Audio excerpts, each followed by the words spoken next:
Tout à l'heure, je vous ai parlé de cette amie comédienne Isabelle que j'ai rencontrée à Tokyo, au Japon, en 2001, parce qu'on jouait dans une pièce de Brecht. On jouait La Bonne âme du Szechuan à Tokyo et à Osaka. Il y avait aussi Agnès Adam qui jouait dans cette troupe.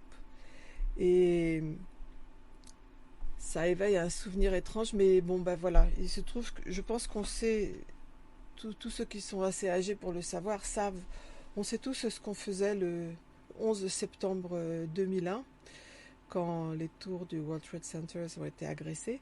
Eh bien, nous, on était sur scène et on jouait la bonne âme du Szechuan. Voilà. Agnès va lire une euh, nouvelle du Japon qui s'appelle Sur la jetée. Sur la jetée. Chaque matin, ma toilette soigneusement faite, j'allais, je ne sais trop pourquoi, pêcher sur la jetée. Je m'adonnais à la pêche au point de ne plus penser à rien d'autre. Nous n'étions pas encore en pleine guerre du Pacifique ni proche de sa fin, elle venait seulement de commencer. La jetée avançait tout droit dans l'eau bleue de la baie. Seule l'extrémité en béton était surélevée, alors que le niveau du chemin de pierre qui y menait était assez bas. À marée haute, il était complètement recouvert par l'eau, si bien que la jetée ne servait presque à rien. Apparemment, on l'avait laissée inachevée à cause de la pénurie de matériaux due à la guerre qui commençait. C'est pourquoi, aux saisons où l'eau était encore froide, il fallait attendre la marée basse pour traverser et en guetter le retour pour entrer. Vers la fin du printemps, quand l'eau devenait bonne, je me mettais en maillot de bain, je prenais mes affaires de pêche et je traversais sans crainte de me mouiller avec de l'eau jusqu'à la poitrine. Les cigarettes et les allumettes dans le chapeau, je marchais prudemment sans lever les pieds, portant à chaque bout de bras la canne, le panier et la boîte à appât. La marée cherchait à m'emporter. Au départ, les pierres étaient entièrement couvertes d'huîtres, mais tout le monde venait les décrocher à coups de marteau pour s'en servir comme appât. Pourtant, où elles avaient été arrachées, passait dru une petite algue bleue très glissante. Même en portant les sandales de paille et de riz, il m'arrivait de temps en temps de glisser. C'était alors horrible. Le temps de revenir à mon point de départ en nageant contre la marée, la plupart des appâts s'enfuyaient de la boîte. Si je la gardais en l'air pour les empêcher de se sauver, il me fallait boire copieusement la tasse. Pour éviter leur fuite et ne pas boire la tasse, le mieux était de faire attention dès le départ à ne pas glisser. On avançait lentement, le corps courbé contre le courant, et longtemps après, on parvenait enfin à l'extrémité de la jetée qui s'y trouvait 300 mètres plus loin. Comme elle était sensiblement au-dessus du niveau de la mer, même à marée haute, elle n'était pas recouverte par l'eau. Je laissais prendre le panier de pêche dans la mer, posais la boîte à appât à côté de moi et, assis en tailleur sur le béton, je pêchais. Je sortais de mon chapeau une cigarette que je savourais tranquillement. La fumée se dispersait immédiatement dans la brise marine. L'extrémité de la jetée devait faire environ 5 mètres de large sur 30 de long. Elle était couverte d'une surface en béton aplani. Quand il pleuvait, elle était trempée par la pluie et quand il faisait beau, brûlée par le soleil. À 2 kilomètres environ, de l'autre côté de la mer, s'étendait une ville grise. En pleine guerre, cette jetée était le seul endroit tranquille, isolé du monde. J'aimerais écrire au sujet de ceux qui avaient l'habitude à cette époque de s'y réunir pour pêcher. Puisque, comme je l'ai décrit déjà, nous allions sur cette jetée même à marée haute, il fallait savoir nager en cas de nécessité. Et aussi être assez robuste. Pourtant, là-bas, excepté les dimanches et les jours où l'électricité était coupée, il n'y avait presque personne de plus jeune que moi, à cause de la guerre. Cela allait de soi. La plupart étaient de mon âge ou plus vieux. De beaucoup plus avaient l'air plutôt faibles. L'année précédente, j'avais eu un catarrhe pulmonaire et le médecin m'avait ordonné pour ma convalescence de mener une existence paisible. Il ne m'avait pas particulièrement prescrit de m'adonner à la pêche, mais de mon côté, je m'étais imaginé que cette activité était tout indiquée pour un convalescent. En plus, l'endroit était riche en ozone. C'est pourquoi je m'en étais entichée. Aujourd'hui, à la réflexion, la pêche n'apparaît plus à mes yeux comme une activité à ce point intéressante, mais je trouvais sur cette jetée comme une compensation à mon existence quotidienne. Là, sans doute, résidait son puissant attrait. Il y avait toujours là quelqu'un en train de pêcher. Personnellement, je ne pratiquais pas la pêche de nuit, mais le soir, certains taquinaient la dorade. Ce qui fait qu'en gros, il y avait du monde 24 heures sur 24. Même si les membres changeaient petit à petit, ceux qui se rassemblaient là tous les jours finissaient par former naturellement un groupe. J'ai longtemps fréquenté cette bande, et pourtant je n'ai jamais deviné quelle pouvait être leur profession ou leur position sociale. Généralement, leurs visages arboraient la même expression et leurs conversations se ressemblaient. Avant d'y aller, chacun se dépouillait, pour ainsi dire, sur la rive de son être social. Ensuite, si on cherchait à établir une hiérarchie à l'intérieur du groupe, celle-ci reposait tout entière sur l'habileté dans l'art de la pêche. Dans de tels mondes, il en était toujours ainsi. Tout comme dans les clubs de go, de billard, de patinage, ceux qui se débrouillent bien sont obscurément objets de respect sur la jetée.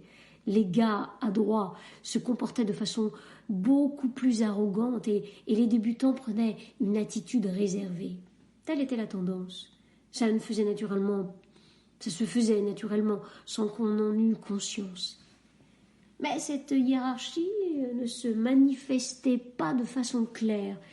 Elle n'était pas seulement une question d'habilité technique, évidemment, bien des aspects secrets de la psychologie humaine y jouaient un rôle. De plus, régnait parmi cette bande, bien que de façon vague, quelque chose qu'on aurait pu appeler une sorte d'esprit d'exclusion. Dans les premiers temps, il ne m'adressait presque pas la parole. C'est au bout d'un mois que je commençais à discuter avec eux. Au départ, je ressentais à leur égard une étrange hostilité et, autant que possible, je pêchais à l'écart. Un jour, par un caprice de la marée, une série de sébastes de belle taille sont venus mordre au bout de ma ligne, l'un après l'autre. À partir de ce moment-là, ils commencèrent à m'appeler, à me parler, puis on voulut bien de moi dans la bande. Si on y réfléchit, cet esprit d'exclusion n'était rien d'autre qu'un léger sentiment de supériorité. Et moi aussi, une fois admis dans le groupe, je finis par faire mienne cette attitude. Par exemple, le dimanche, la jetée était pleine de monde. Employés, ouvriers, étudiants et aussi femmes et enfants venaient y profiter de leur jour de congé. Les habitués de la jetée éprouvaient pour eux de l'aversion et les appelaient les amateurs. Ce qui fait que le dimanche, le groupe des habitués diminuait de moitié. Ils étaient trop fiers pour pêcher avec eux. Ils avaient beau les traiter d'amateurs, j'avais du mal à trouver une telle différence entre ces deux groupes. Non seulement aux yeux d'un pêcheur professionnel, les uns et les autres étaient des amateurs, mais il arrivait en fait souvent que ce soit les pêcheurs du dimanche qui attrapent le plus de poissons. À supposer qu'il faille établir entre eux une distinction, elle devait tenir en quelque sorte à une différence de degré dans leur passion pour la pêche. Autre chose, à la différence des habitués, les pêcheurs du dimanche ne se débarrassaient pas même ici de leur être social. Par exemple, ils parlaient à voix haute derrière les gens qui pêchaient, jetaient un regard sans gêne dans le panier à poissons des autres, tout cela sans vergogne. Une telle désinvolture choquait sans doute les habitués. Moi non plus, je ne la trouvais pas très agréable. À partir du moment où j'ai commencé à parler avec les habitués, ils m'ont appris beaucoup de choses. Par exemple, pour le fil et les hameçons, dans quel cas il convenait d'employer tel ou tel type de matériel, ou encore ce qu'il fallait savoir sur les appâts. J'ai appris que, comparé aux arénicoles et aux néréides vendus dans les boutiques de pêche, les vers de roche faisaient de meilleurs appâts et que rien ne valait les coquillages noirs collés sur le bord de la jetée. Et aussi, au cas où j'aurais voulu faire moi-même ma canne à pêche ou pousser les petits bambous qu'on utilise pour fabriquer les arcs.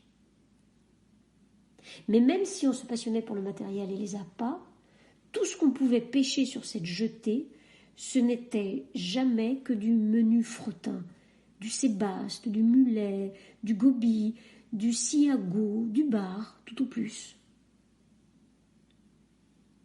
Un jour, comme j'avais épuisé les arénicoles que j'avais apportées, me conformant aux enseignements des habitués, je m'enfonçais aux 2/3 dans la mer pour aller chercher les coquillages noirs. Comme tous ceux qui étaient près de la surface avaient déjà été pris, je dus plonger assez profond. Après quelques tentatives, je réussis non sans peine à en attraper enfin une poignée, mais pour remonter sur la jetée, il aurait fallu que quelqu'un me tire. Cependant, tous faisaient semblant de ne pas me voir et d'être profondément absorbés par la pêche. Personne ne faisait mine de venir me donner un coup de main. Dès lors qu'ils feignaient de ne pas me voir, je ne pouvais m'abaisser à implorer leur aide. Passant outre l'interdiction de nager imposée par le médecin, je me résignais donc à rejoindre péniblement à la nage la partie basse de la jetée. Sur le moment, j'étais vraiment en colère, mais en y repensant, on ne peut pas dire qu'ils m'aient maltraité, moi en particulier. C'était leur manière d'être ordinaire. Elle n'était en rien synonyme d'insensibilité. Les rapports entretenus là par les membres de la bande évoquaient fortement un organisme comme une anémone de mer, uniquement constitué de tentacules et qui se rétracte au moindre contact. De telles relations avaient en un sens quelque chose de très facile, mais aussi de particulièrement insupportable. Alors voici ce qui s'est passé. Ce jour-là, des nuages de couleurs menaçantes étaient apparus au large et la mer était uniformément sombre. Au sommet des grosses vagues, des embruns blancs se dispersaient avec un grondement sourd. Une chose au moins était sûre, dans une demi-heure ou 1 heure, il se mettrait à pleuvoir. Mais à ce moment-là, sur le côté intérieur de la jetée, là où les vagues ne venaient pas se briser, les poissons affluaient, si bien que personne ne pensait à rentrer. Même si on était trempé par la pluie, comme c'était l'été, ce n'était pas un problème. Depuis, on s'était mouillé pour venir jusqu'à la jetée. Tout le monde donc, loin d'avoir l'air embêté, montrait des signes d'une euphorie étrange et peu habituelle. « Il va pleuvoir, hein ? Qu'est-ce qu'il fait sombre ? C'est tout noir au large, pas une voile à l'horizon. » Pendant cet échange enjoué, la pêche continuait à bon rythme. C'est à ce moment-là que mon voisin a lâché. Plus de lumière, peut-être. Plus de lumière, ça, il l'avait dit en allemand. Alors je le dévisageais. Le gars observait en silence son bouchon. C'était un homme dans la quarantaine. Je ne connaissais pas bien sûr sa profession. Il portait toujours une chemise blanche reprisée et il avait les cheveux en broussailles.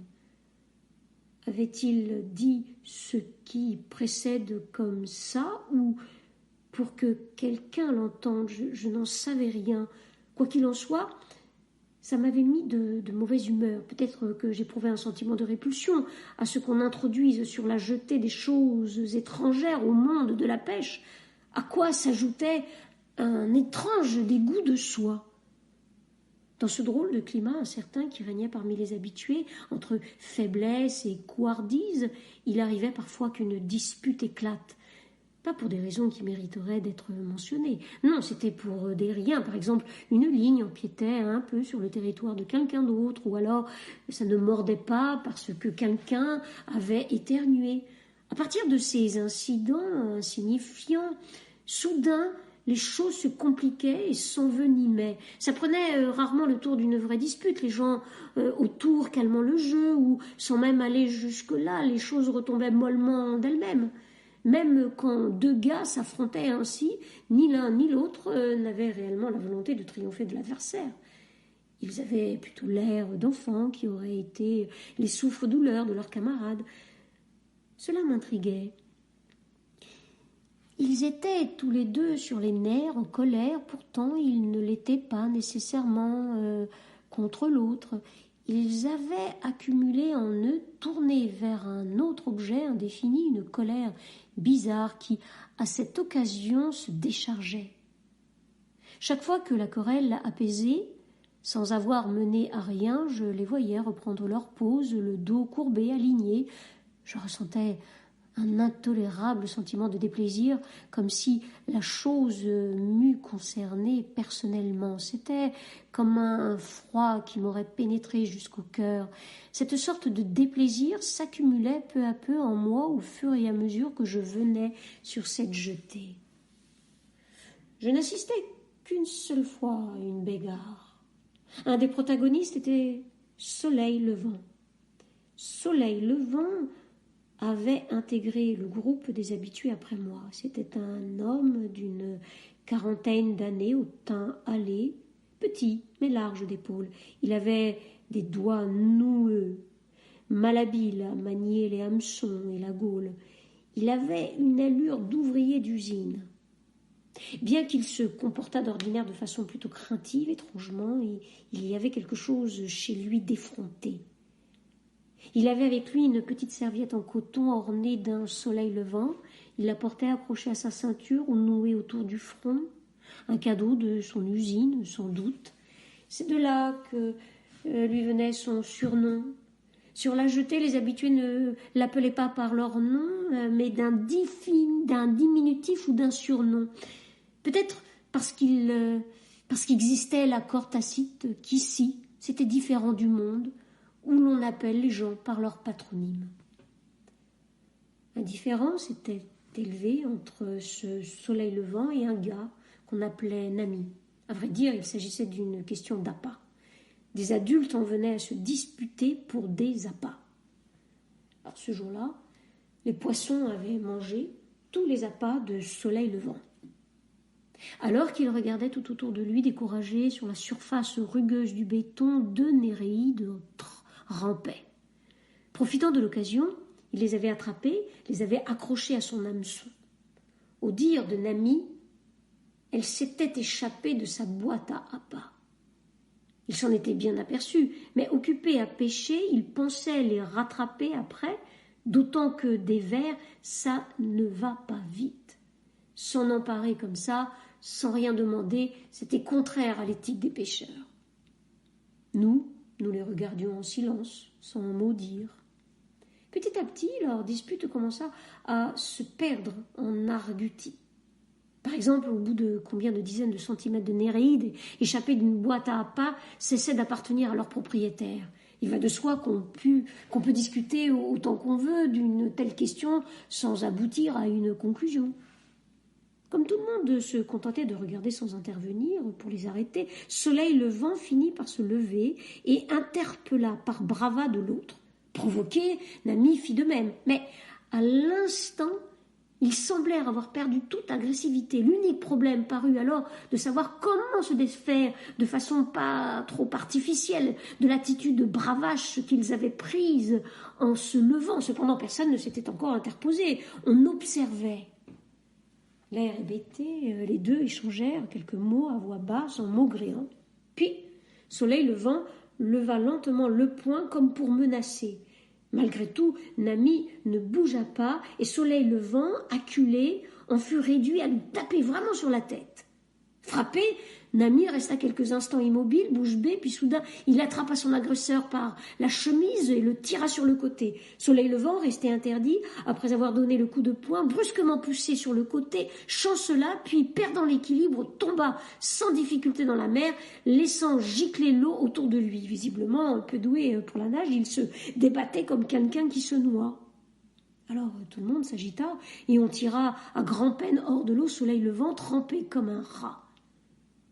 Bizarrement, Nami, bien que coupable, n'était pas le dernier à s'empresser pour l'aider, lui donnant un coup de main, par exemple, pour mettre sa chemise à sécher. Puis, sans vraiment échanger de paroles de réconciliation, ils se rebibochèrent vaguement le soir venu, quand la chemise fut sèche, alors que toujours on rentrait chacun de son côté. Exceptionnellement, ils repartirent ensemble, discutant gaiement en remontant la jetée. Se dérober par une entente tacite à une protestation légitime, sacrifier l'essentiel pour éviter les frictions. En voyant ces manières de faire de la bande, l'un des sentiments que j'éprouvais à leur égard commençait enfin à prendre nettement forme. Bien sûr, je me comptais parmi eux. Bien sûr, je me comptais parmi eux. Cela ressemblait beaucoup à ce qu'on ressent, par exemple, quand on voit quelque chose de sale sur le bord d'une route. Ça devait faire environ 2 mois que Soleil Levant venait sur la jetée. Puis, à partir d'un certain jour, on ne l'a plus vu. Des gens bizarres étaient venus l'embarquer. C'était un beau jour d'automne, un peu après midi, je crois. L'eau de mer, se retirant avec la jetée descendante, venait juste de découvrir noir le chemin pavé de pierres qui reliait la jetée à la côte. Sur ce chemin, 3 hommes d'allure inhabituelle avançaient vers nous. Quand je dis d'allure inhabituelle, je veux dire juste que ce n'étaient pas des pêcheurs. Sachant qu'ils n'auraient de la peine à marcher sur les pierres rendues glissantes par les algues, ils enlevèrent leurs chaussures qu'ils prirent à la main et enroulèrent autour de leurs pieds nus une corde. Quand ils furent plus près, on s'aperçut que l'un d'eux était un policier. Ils nous apostrophèrent et grimpèrent sur la jetée. Les 2 hommes qui suivaient étaient robustes, leur visage dégageait une impression d'autorité. Nous, bien entendu, faisions mine de rien, pêchant, remettant un appât au bout de la ligne. « N'est-ce pas là ?» dit d'une voix forte le policier. La vue de ce policier en uniforme, une corde enroulée autour des pieds, avait quelque chose d'étrange. Soleil Levant, qui était en train de manger des boulettes de riz pour son repas de midi, se retourna, surpris, vers le policier. « C'est toi !» affirma un des hommes en costume de ville d'un ton autoritaire en le regardant. Soleil Levant poussa un petit cri et, on ne sait pourquoi, enfourna dans sa bouche le reste de la boulette de riz. « Tu vas nous suivre !» « D'accord. » Soleil Levant, tout en mâchant, alla ranger ses affaires de pêche quand, se ravisant, il les laissa là pour s'avancer vers les hommes. L'un des 2 en civil dit « Tu vas prendre tes affaires de pêche si tu veux. »« Oh, c'est pas la peine. »« Alors dépêche-toi, » intima le policier. Soleil Levant, la tête basse, continua à mastiquer, se tenait debout devant lui. Un des 2 hommes en civil nous examina et lâcha comme en crachant. Dire que malgré tout ce qui se passe ces temps-ci, il y en a qui trouvent l'envie d'aller à la pêche. Détournant les yeux, mais sans cesser de les regarder du coin de l'œil, pas un de nous n'ouvrit la bouche. Enfin, Soleil Levant, entouré des 3 hommes, descendit de la jetée sur le chemin pavé et s'éloigna lentement vers la côte. Cette scène, encore aujourd'hui, reste nettement gravée dans ma mémoire. J'ignore toujours pourquoi, au soleil levant, on se fit embarquer. Lui reprochait-on, alors qu'il était réquisitionné pour travailler en usine, de s'être défilé pour aller à la pêche ? Pas une fois les habitués n'en discutèrent. Apparemment, à partir du lendemain, ils oublièrent complètement soleil levant. Les affaires du bonhomme, son panier à pêche abandonné et sa canne, personne n'y toucha. Elles restèrent là durant 3 jours sur la jetée exposée au soleil. Puis, la nuit suivante, une tempête les balaya dans la mer. Quand on revint le 4e jour, il n'y avait plus rien. Août 1954.